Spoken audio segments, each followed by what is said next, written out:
is a really important question because a lot of Christians often feel embarrassed about talking about Christ, about Jesus in their lives. But why should we feel embarrassed when it's the most important story that mankind has ever had? It's the most important thing that we can tell anyone else. It's about actually literally saving people from hell. It's about telling people about how they can have eternal life through him. So firstly, my first tip would be, don't ever be embarrassed about Christ. Don't ever be ashamed. Always be very, very proud about being a Christian and about telling other people about him.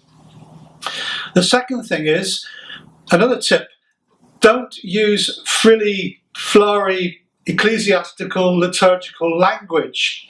There was a story once about an old lady who went out into the street and she saw a vagrant, a man who was sat there drinking wine, and he was quite out of his mind on this alcohol.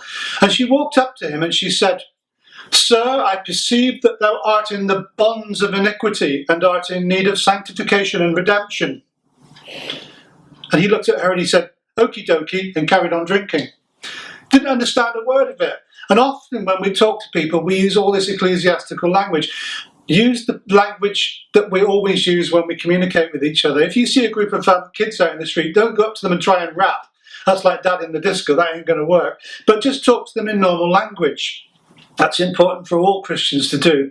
Talk in the language that people will understand.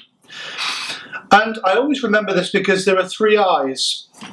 3 words beginning with I, and each of those will show you that there are 3 different ways in which we can speak to others and tell them about Jesus. The first one is the actual intentional way of speaking to people about Christ. And often you can go out on the streets and you can talk to people, or you can walk across to your neighbour and tell them about Jesus directly. You can just share your faith intentionally. And that has some success, but it also has a lot of failures because sometimes people are just too busy, or they're not interested, or they think of you as some kind of religious nut. Well, that's okay. Try it occasionally.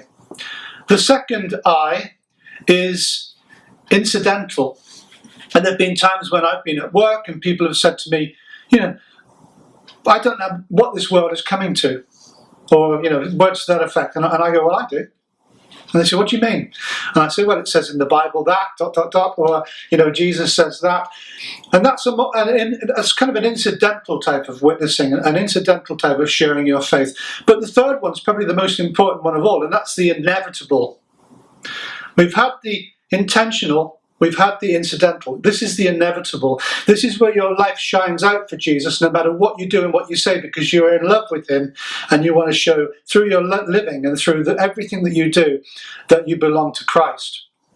And that kind of shines out through Christians' lives if they really are Bible-believing Christians and Spirit-filled. And just one last thing for you to think about. St. Francis of Assisi once said, "Preach the gospel in every way you can, and if necessary, use words."